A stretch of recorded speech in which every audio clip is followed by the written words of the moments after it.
Hi, everybody. Eve Harrow on Rejuvenation for the Land of Israel Network. Just finishing some very intense guiding. It is the 18th of July, and I'm really privileged to be sitting with Adrienne Gold-Davis, who was the educational leader for Momentum, the group that I just finished guiding, formerly known as the Jewish Women's Renaissance Project. Spoken about it over the years. Really one of my favorite guiding gigs, and I'm just so happy that she also had a few minutes to sit with me today, because she's probably even busier than I am. So, Adrienne, thank you so much for joining me today. It's an absolute pleasure and an honor, actually, Eve. I'm a big fan of yours. Okay, then I guess it's mutual. So tell my audience a little bit about you, how you came to be one of really the top educators on a program that has brought tens of thousands of women in the last decade to Israel to somehow connect in a way that they weren't maybe aware of before with their Judaism. Well, I think in large part it's because I was almost 40 years old when I first picked up a Bible, the Torah. 3 years ago. That's it, yes. In fact, I come from a background of television. I was the host of my own daily fashion and style and beauty program, which seems antithetical to my focus on the inside, our spiritual selves. But that was what I came from. And because of that, I was a very trained speaker. I could deliver a message. I also did a lot of live television. I did a show called Canada AM, which is like Good Morning America, for many years. And really, doing live television and working in broadcasting prepares you. When I started to study at almost 40 years old. Like Rabbi Akiva. Can you imagine? God forbid you would think I'm comparing myself to him, but okay, I'll take it, a little bit of it. So when I started to study, I became so compelled by the wisdom that comes from the Torah. I became so compelled by all things Jewish that I overwhelmingly wanted to stop talking about matters of style and focus on matters of substance. And I finally had a really good script. I mean, what could be better than a script written by God, right? So I transferred the skill set that I used in television to teaching about spirituality, about God consciousness through a Jewish lens, because that's my lens, because that's who I am. But it was all very new to me, even at 39 years old. So what happened? Why did you only really immerse yourself in the Jewish world in your late 30s? Where did you grow up? I grew up in Toronto from a very Jewish family insofar as our identities were intact, but not through any practice. I went to Hebrew school. We used to call it Jew jail. I hated it. And I stopped around 12 years old. My parents did not go to synagogue. We did not keep kosher in the house. My mother occasionally lit Shabbat candles, but they were very clear that we were Jews. But unfortunately, like many of that generation, their identity was set only by post-Holocaust sensibilities. In other words, we are Jews. Everyone hates us. If you scratch under the surface, they're all going to want to kill you. So know what you are, but no positive messaging. Know what does it mean to be a Jew, just what it means to be hated because you're a Jew. And as a result, I wasn't particularly attached to or attracted to any of that content. And then we sent our children to Jewish day school. Not because I was particularly interested in them having a Jewish education, but because it was a status thing. And in those days, in Toronto, the best parochial schools, the best private schools were parochial. And Did you marry a Jewish man? Well, it depends if you consider his conversion retroactive. No, I married a Catholic, a lapsed Catholic. I married a man who was wearing a St. Christopher's medal when I met him. I was married on my 31st birthday. I met him, and he was my date for my 30th birthday party. I come from a decidedly unorthodox background. I don't mean that in a religious way. I mean that I was boundaryless, wild, out there. I met this punk rock musician. I fell madly for him. And the truth is, I was terrified. I was almost 30. There was no husband on the horizon for me. I wanted to have children. The clock was tick, tick, tick, tick, tick. And I was terrified that because of my sort of fractured past, that I wasn't going to be able to attract a nice Jewish boy, which was what I was trained to, look for. And I was terrified that love wouldn't come my way. I married him with a psychological back door open, knowing that if I didn't want to stay married, that I could just tell my family, well, he wasn't really Jewish. Needless to say, about 8 years and 2 children into our marriage, my husband read in a Jewish newspaper at my mother's house that he couldn't be buried beside me in a Jewish cemetery. And he was mortified. And I was like, who cares? We'll be dead. And he said, I believe in God. I believe that there's life after death. I said, well, that's nice because I think we turn into dust and ashes. And he said, but Adrian, I was raised an altar boy. The truth is that I never really believed in the church I was raised in, but I always knew that there was a God and that there was more than this. Are you telling me that you don't believe in any of this? I said, I don't think I do. He said, well, then for the simple reason that I want to be buried beside you, I'm going to go convert. And he began to have his first conversion, which he deemed light. And then he moved to a second conversion through the conservative movement where I had to attend with him. And I went kicking and screaming begrudgingly. And then he decided that he wanted to be considered Jewish in the land of Israel. And so he was going to have a full, what we call halachic conversion, meaning it was kosher anywhere in the world. His analogy was that he wanted to be a doctor whose medical degree was good anywhere in the world and not just from some, minor med school. And this time we went to a rabbinical court and the rabbis talked to my righteous husband and myself, and they asked him to leave the room. And they said, Adrian, your husband is a tzaddik, a righteous man. He will sit on God's throne, whether as a righteous Gentile or as a Jew. But we can't convert him because you will sabotage all of it. You are the problem. Wow. It was really painful. And I said, well, what are you saying? And they said, well, you're brazen and you are sarcastic and you are full of chutzpah, I don't have to translate that. Unmitigated gall maybe comes the closest. Unmitigated gall. And they said, you have no humility. And it was true. In those days, I was this television personality and I had no respect for anyone. Here I was sitting in front of 4 of the holiest men in North America. And I was intentionally provocative. And you didn't believe in God. Well, not God as I understood God from, the more immature vision of what God was. But it's not even not being God-fearing. It was being irreverent and intentionally, defiant. That was part of my personality. It's the way I developed myself. And, with a lot of therapy, I came to understand why that was my default position and worked on rectifying that. But they said, there's a real problem. And then one of them was particularly intuitive, turned to me and said, why did you marry him in the first place? And I just sobbed. And I said, because I was terrified that no one would love me. And I was terrified that this was the last train coming into the station. And he was the first man who asked me. And he was good. He was goodness personified. He was holy in a way that I wasn't. He was gall-less, and I was filled with gall. He was guileless, and I was filled with guile. There was nothing about him that I didn't admire. It's just that there was a disconnect. Because spiritually, I believe that while Jews and non-Jews are equal, 100% equal, in fact, all nations of the world are created in God's image, and we are all holy. I believe there is a particular spiritual DNA that is unique to every religious group, and we just weren't meshing. The early years of our marriage were difficult, painful.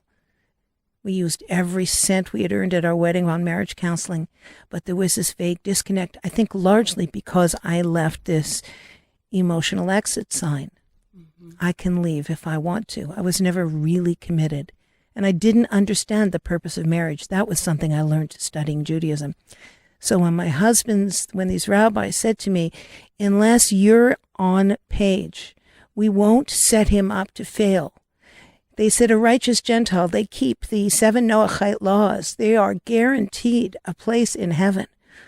But when a Jew chooses to take on the 613 and then does nothing, they are watched and scrutinized by God in a way that we don't want him to have to go through. We want him to contain and maintain his holiness without you setting him up to fail. So I agreed that I would go and learn a little bit and see what I thought. I did it because I love my husband, and I did it because I was humbled. These men broke me down. Then I fell in love with all of it. I mean, head over heels in love with the Torah. Wow. And well, there's a practical aspect here. There's Shabbat, for example. If your husband, you have to create a Shabbat atmosphere. Shabbat doesn't just happen. If you're not going to the ritual bath, to the mikvah, I mean, you guys are now a team. Yes, you're absolutely right.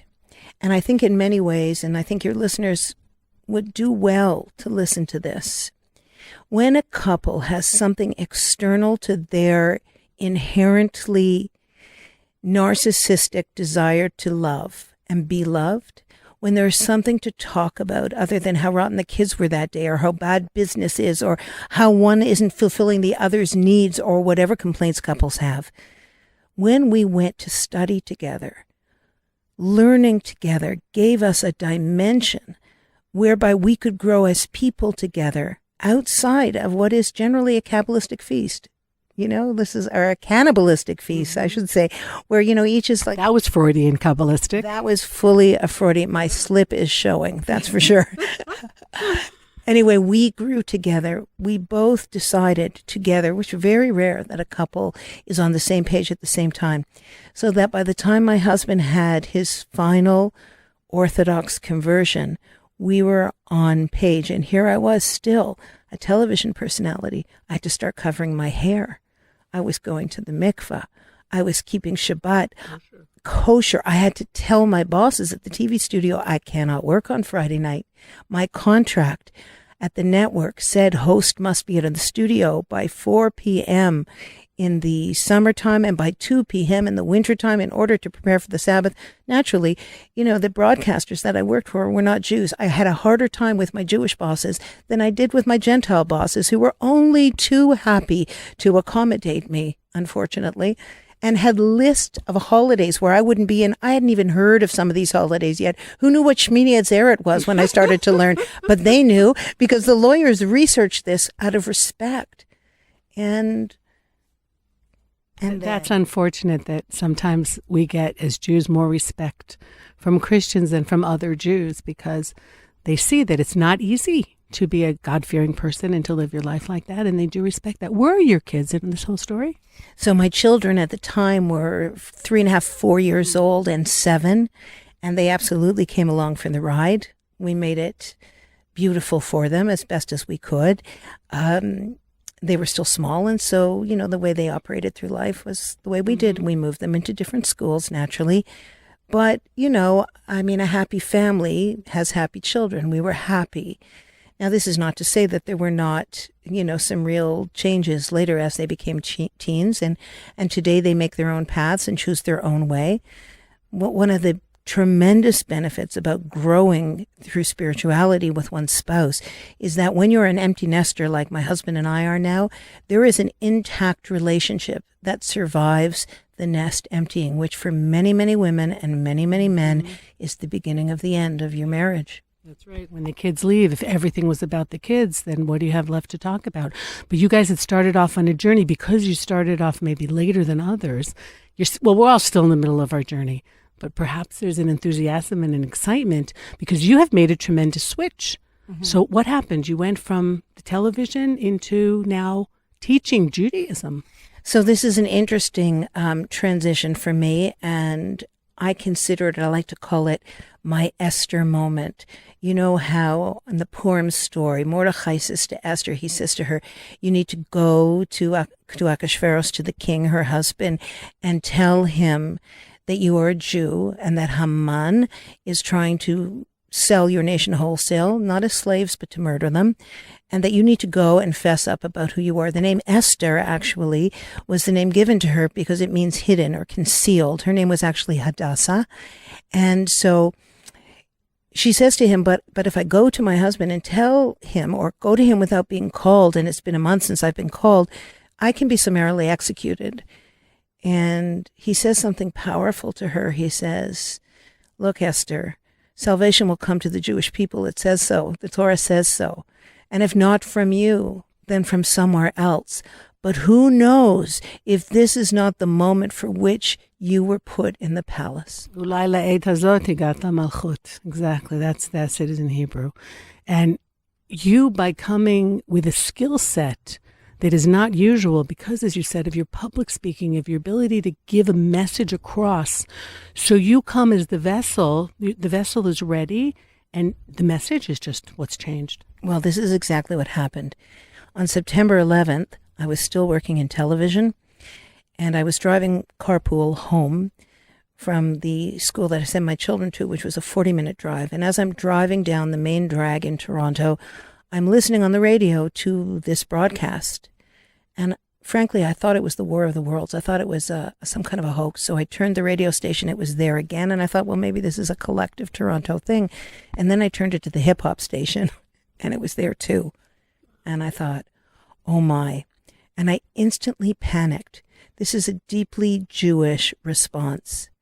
Something has happened. There's a terrorist attack. They're going to come after the Jews. And I wanted to turn around and go and get my kids out of school because they were a target with a big, flag of Israel on the flagpole.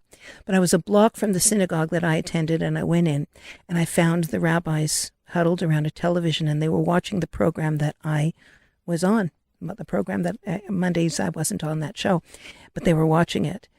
And one of the broadcasters said, "Look, they're giving out sweets and dancing in the streets of Palestine."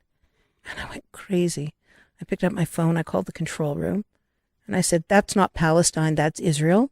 And what is that idiot saying, and what is going on?" I lost it. And I used some choice swear words in front of the rabbis too, so that was not a stellar moment for me. I'm sure they didn't understand them. Yeah, right.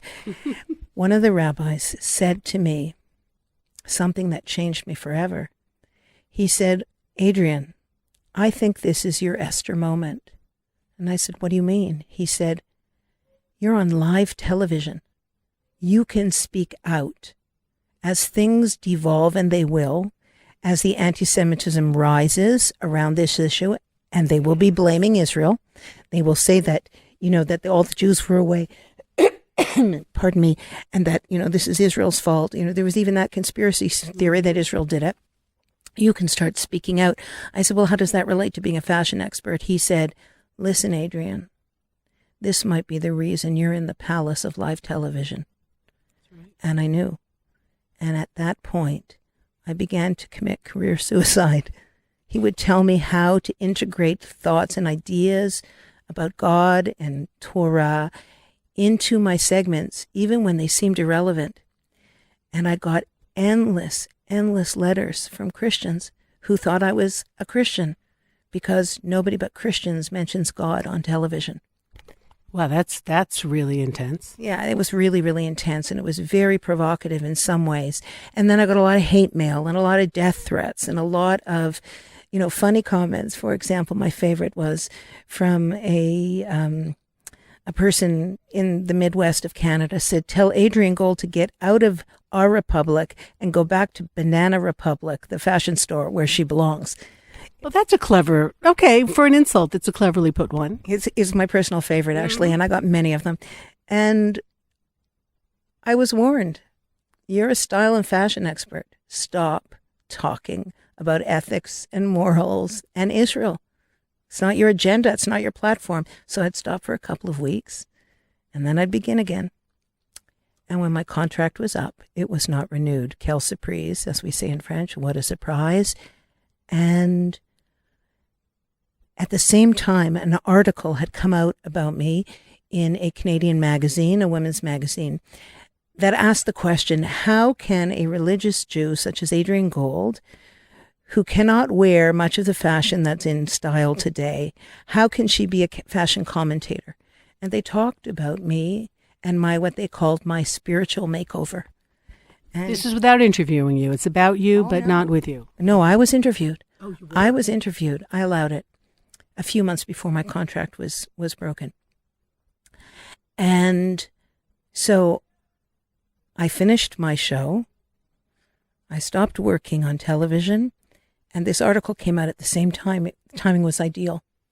And I decided, I had learned that one only needs to be one class ahead of their students. If you know Aleph, teach Aleph. If you know Beit, teach Beit. And the idea is that we must share our wisdom to hold the wisdom of spirituality, which, by the way, I'd been studying at that point for about 5 years. To hold that wisdom, to not share it, is akin to having the cure for a disease and not sharing it.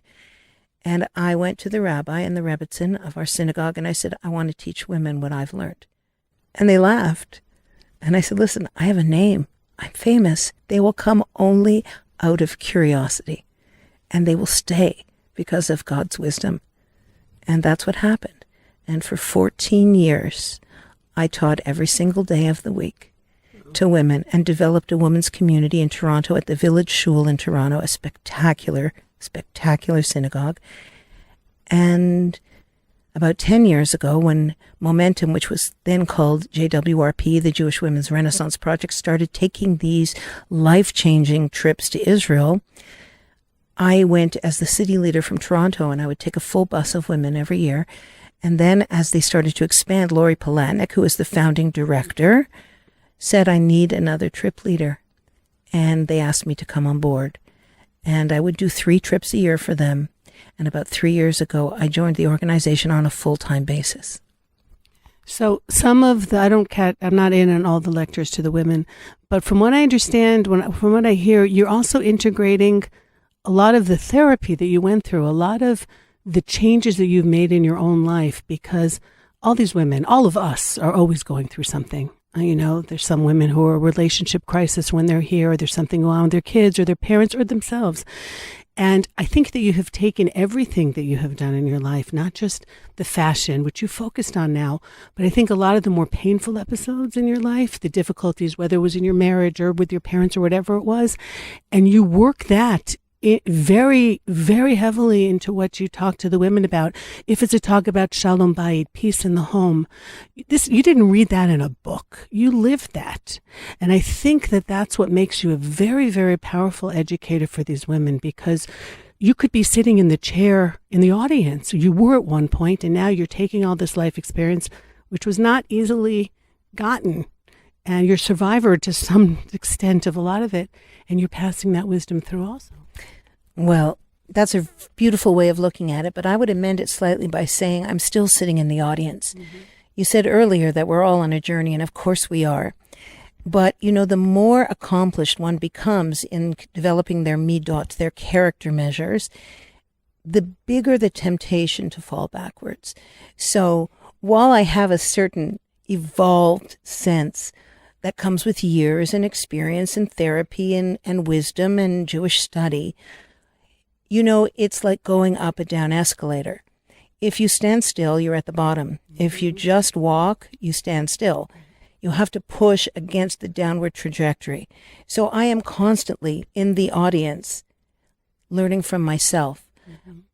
What I'm saying is that the higher level of spirituality we acquire, the bigger and the harder the tests are.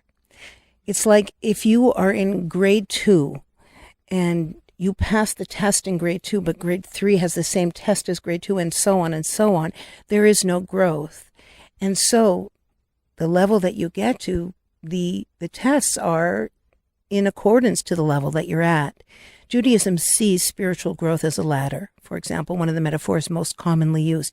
So, for example, if you're looking at a ladder and you see someone on rung 4 and you see someone on rung 9 and it's 10-rung ladder, one would assume that the person on rung 9 is at the higher level. But what we don't know is that person going up or are they coming down? You can't take a picture in that moment and know where they're at. The second piece is perhaps the person who's on rung 9 started on rung 7, and maybe the person on rung 4 started at the bottom. So, we have a regular report card in life that's based on productivity, but then there's the heavenly report card, which is based on effort. And so, the effort never stops. And so, yes, I have a lot to share. Also, I understand what Brene Brown, one of my favorite speakers, talks about when she explains that vulnerability is the birthplace of greatness. It's the birthplace of courageousness. Being able to share my truths without shame, being able to have owned my history, not just own it, but celebrate it, because God gives us everything, and we can choose to use it as a way to say, poor me, or we can choose to use it as a springboard to greatness. So every mistake I made, in Judaism, we understand that when you do teshuvah, when you return to the righteousness that we are all born with, even your sins become as though they were mitzvahs. So I have a lot of mitzvahs because I had a lot of sins. And really and truly, all of that experience makes me understand where people are at. For example, on the trips, people will come up to me and they'll be horrified to share the most shameful, what they think is the most shameful truth in their life. And I'm like, A, I heard that 30 times this week already. And B, yeah, been there, done that, worn the t-shirt. And C, it's okay. It's okay. Look at me. I even had struggles with mental health that were endemic to my makeup. When I was 12, I started to develop symptoms of obsessive compulsive disorder. I'm not a washer. I was a checker, and I had certain numbers I had to ritualize and things I had to do. And it was tormenting. But one of the worst tics I had was that I had to rhyme everything in my head. Before I could answer a question, I'd have to rhyme it in my head, and then I would respond regularly. It was exhausting. But once that resolved with the help of medication and therapy and so on, many years later in my 30s, I was left with this virtual rhyming thesaurus in my head. I could give a class in entire rhyme. And I'm the person people come to write their limericks and their poems and their candle lighting speeches. And the fact that I lived in my head so profoundly during those years, and that I spoke to myself almost as a narrative that was written, because that was part of my tics, has made it possible for me to speak fluently and articulately because I lived in my head for so long. Now I just open my mouth, and that technique went from OCD to television to teaching Torah. And the very thing that was the place of my deepest wound at 12 years old has become the place of my greatest strength today. I think that's what Hashem does. He gives us, we're born with certain personality traits, and it's what we do with them. If you're incredibly stubborn, you could just be an obnoxious person, or you could be very goal-oriented and insist on getting there. And I think that too many people in the world are comparing themselves to everybody else. I mean, they're on Instagram, I'm not as skinny as her, I don't look like her, I'm not as rich as they are. Instead of just realizing that we were all given the package that we needed by Hashem, in order to do whatever it is that he needs us to do on this round. And you're giving a very sensitive example of taking something really that brings a lot of people down and turning it around into a strength. Well, take a look at King David HaMelech, and Esav. Both of them born Adam, red, right? So they were born under that sign and in that color of bloodthirstiness, of the potential for violence, for example. And we see that King David used it for righteousness, and Esav used it for senseless violence.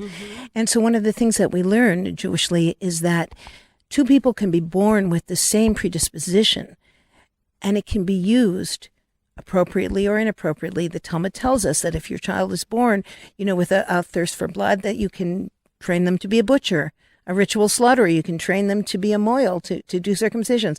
That you take that predisposition and you see it as neutral, as parav, as we say, neither milk nor meat. It's like, in the middle. And the same hand that slaps your face can also stroke it. It's a question about what you do with what you have. And Judaism, for me, is an operating system that allows me to embrace all my idiosyncrasies, all my issues, and instead of seeing myself as a victim, as seeing those as hints as to what I'm supposed to be doing in the world, the bad or the difficult, as well as the good or the easy. How is it being a very strong and out there woman in Orthodox Judaism, which doesn't always mesh? It's much better than it used to be, but it's still in its early days, I would say. So, clearly, I don't fit into any box. I never have. I consider myself a deeply religious woman who is also ritually observant to the best of my abilities. I would say that I am fiercely honest, and I don't attempt to sell myself as anything other than who I am. I think for some people, and I think in some of the communities you're talking about, religiosity is a social currency. It's not for me. I believe there are many ways to be a Jew. I believe that you cannot ever tell by someone's uniform or costume how holy they are. I feel that the choices that I made about the way that I dress, for example, I cover my elbows, I cover my, my knees, I do all of that. But I wear the uniform, I cover my hair. I do that because my original wound was around not feeling attractive and was using my physical body as a way of garnering attention.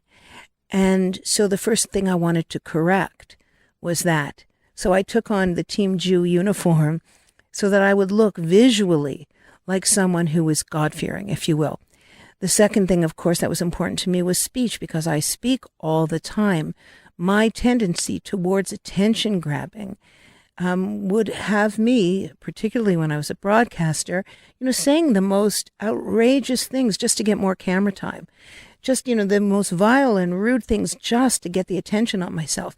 So I had two big things to work on. So my focus was using my speech for the positive and dressing myself in such a way that I wasn't working it the way I was when I had no self-esteem. But there are many, many other areas where I am, not nearly where I should be. So just because I look the part does not mean that there are tremendous, great gaping holes in my observances. And there are. We can't tell by looking at someone who they are. Only God sees the entire picture. So how is it for me in the Orthodox community? I think that my honesty about my growth makes me less of a target, if you will, for judgment, because I don't pretend to be anything that I'm not. Mm-hmm. So momentum, by its very nature, is dealing with mothers in the main. And that's one of their criteria for coming, is having a child under 18 at home and not yet being, let's say, Sabbath observant, or somebody who's still in the process of finding out what Judaism is. But based on a lot of what you're saying, I'm thinking to myself, you need to be talking to the teenage girls also. Because a lot of the issues that you're bringing up is what really plagues especially young women and forms their personalities. How do they get attention?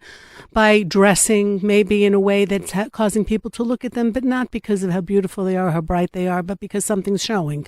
So do you do that as well? Do you talk to some of the younger women? I do. I have gone to high schools.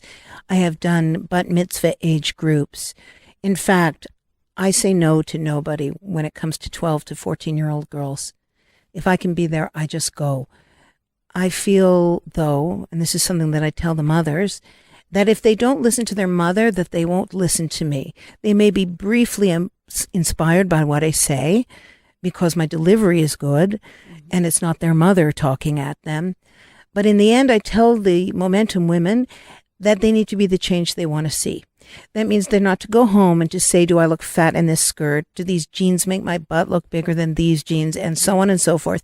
Because a teenage girl is so full of self-loathing and self-doubt that she should be able to look at her mother and think, please God, it will get better when I get older. But if she sees her mother as this neurotic, self-loathing female who bemoans her lost youth and complains about her body, then the meta message the mother is giving the daughter is, you think you feel bad now? It ain't ever going to get better, girlfriend.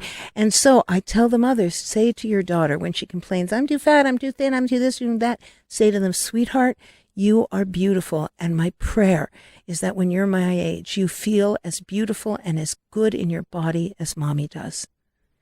That meta message gives them hope. It's our belly aching and complaining that feeds their self-loathing. But ultimately, you're also healing the moms, because many of us, we won't do something for ourselves, but we'll do anything for our children. So when you're telling the moms to give this message to their daughters, in the end, they're going to, because the girls will see right through it if mom hasn't internalized it, you're actually retroactively, maybe to some degree, healing that teenage girl in the mother. Oh, Eve, I hadn't thought of that, but you are absolutely 100% correct. Wow. Yes. I mean, I tell the women, I give a class, for example, on the trip that covers body image and the manipulation of the media. It goes to the Jewish concept that for something to be called beautiful from a Jewish perspective, it needs to be the same on the inside as it is on the outside. The example I use is the Mishkan, the traveling sanctuary that went through the desert, and how the tablets, the Ten Commandments, the broken and the whole ones, were kept in an inner box that was made out of acacia wood, but it was gold on the outside and gold on the inside. And that our sages tell us it needed to be gold on the inside because it was gold on the outside. They had to, that hypocrisy and something, false advertising is something that God hates. And so I give this class and I give them visual examples as well. And at the end, the majority of them do come up to me and say, you have to talk to our teenagers. Mm-hmm. And I say to them, this was for you. This is for you. You're right. I have to integrate that into my presentation. Thank you, Eve. I'm thrilled that I could in some way add to that because, as the tour guide on the trip, we see the women from a different aspect. We also, at least I do, share some of my story with them, but we're educating them on a different level, where we're going, what we're seeing. And so I'm glad that we can some way work together. But Momentum doesn't run all year long. They have week-long trips just a few times a year. What do you do in between? So I work for the organization. If you go on to momentumunlimited.org, you can see my podcasts. I have a morning podcast that's called Rise and Shine. It's an 8-minute inspirational idea that integrates well into day-to-day life. That I'm very fond of. Then I have the Pashmina podcast, which is me interviewing some of the participants from the trip. They're lovely. I do videos, which are a result of the column I write for Momentum, which is called Ask Me Anything, where people write in with the most diverse of questions. I suppose it's like a Jewish Dear Abby, if you will, but a little more. Who was Jewish, and her sister Ann Landers, the two of them, yeah.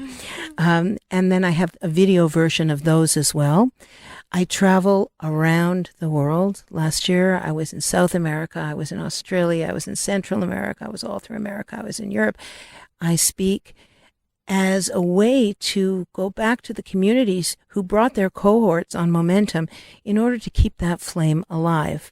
I speak at conferences and the like, and I write and I do a lot of training for people, and I'm deeply 100% immersed in helping Jewish women reach their potential by awakening within them, uncovering, if you will, their souls, which so often lay dormant. If you would remember when we used to use those briquettes on the barbecues before gas lines, and they would look gray, and then you would fan it and you would see the coal was red. It was always there. The fire was there, but until you fan that coal, you can't see it. And the soul is very much that way. So I think of myself as a fanner of coals. Yeah. In Hebrew, that's the menafnef. That's that little, it looks like a fan that you see at the beach all the time. Can anyone get into that website, or you have to have been on one of the trips? No, absolutely. It is www.momentumunlimited, that's one word, .org. And my name is Adrienne Gold, and you can search for me and any other of the incredible presenters on the website. Lori Palatnik has a series, and Ruchi Koval, and the great Chaya Lester writes a tremendous column, and there's just so much. Donna Sendermula does her Israel moment. There's so many tremendous resources on it. I love it, and I'm so proud to be part of it. And you add to it tremendously, and there's no doubt about it. And I think that a lot of what you're talking about are really universal ideas as well, so that even my listeners who are not Jewish, they can go on. And so much, the Torah is just such a brilliant book, and the values that we were honored and maybe even burdened to some degree with bringing to the world, because it's a big responsibility, are for everyone. And I think you're doing just a fabulous job in bringing that out. You're heading to Aspen next week? I am. Next week, I'll be doing a retreat in Aspen. that I believe will be held Friday night or during the day on Friday. You can go on Facebook if you'd like and take a look at my page. I'm Adrienne Gold Davis on Facebook, and anyone can open that page. It's a public page. I can't friend you though because I've reached my 5,000 limit, but you can follow. And the 5,000 limit was reached pretty easily by all the women I take on these trips. Not because I'm so popular, but because I tour with these women. And I have posted about Aspen. What I'll be doing on Friday, we'll be taking a nature walk, and I'm actually giving a class on what the aspen tree. I don't know if you know this, Eve, but they are interrelated root systems under the ground. It's one root system, and then the trees come up from there. They are not separate. They're very much like the world, really holographic, if you will. You can't divide us. And I'm also going to be giving an interesting class on the wisdom from the creation of pearls and the wisdom from the diamond. I'm doing something in cooperation with Yvel, which is an Israeli pearl and jewelry company, and I'll be talking about the wisdom from the pearl and the diamond. And then I will be at Chabad of Aspen speaking, and then on Sunday morning we're having a wonderful brunch and presentation about what Momentum is doing over the next decade, because we are now 10 years old, and that was why we have this new name and this new website. And yes, anybody is welcome at any time.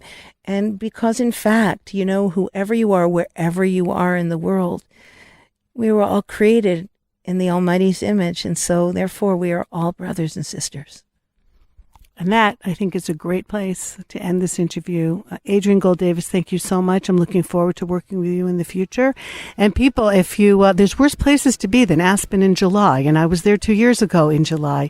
August, the first weekend of August. Yes. Same difference, first weekend of August. So if you're looking for something to do, can't recommend any more highly the teacher to do that. So thank you so much for joining me. Thank you, everyone, for listening. Thanks to Tabitha and to Ben for getting this show out. You can always check my website, evehara1r.com, for where I'm going to be and what I'm up to, and old shows as well. And you can write to me, eve@thelandofisrael.com. Always love hearing feedback from all of you. Thank you so much, everybody. Take care. Goodbye for now.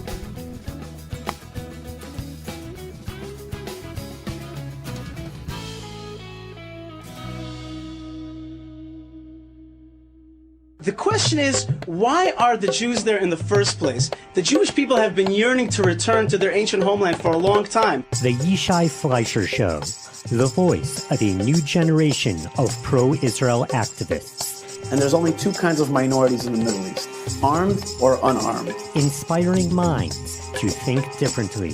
That jihadism doesn't just attack Jews. It attacks Christians, and it mostly attacks Muslims. Inspiration, spirituality, and politics. So first and foremost, this country is here to defend Jewish people and to live in its ancestral homeland. Listen to the Yishai Fleischer Show every week on the Land of Israel Network at the Land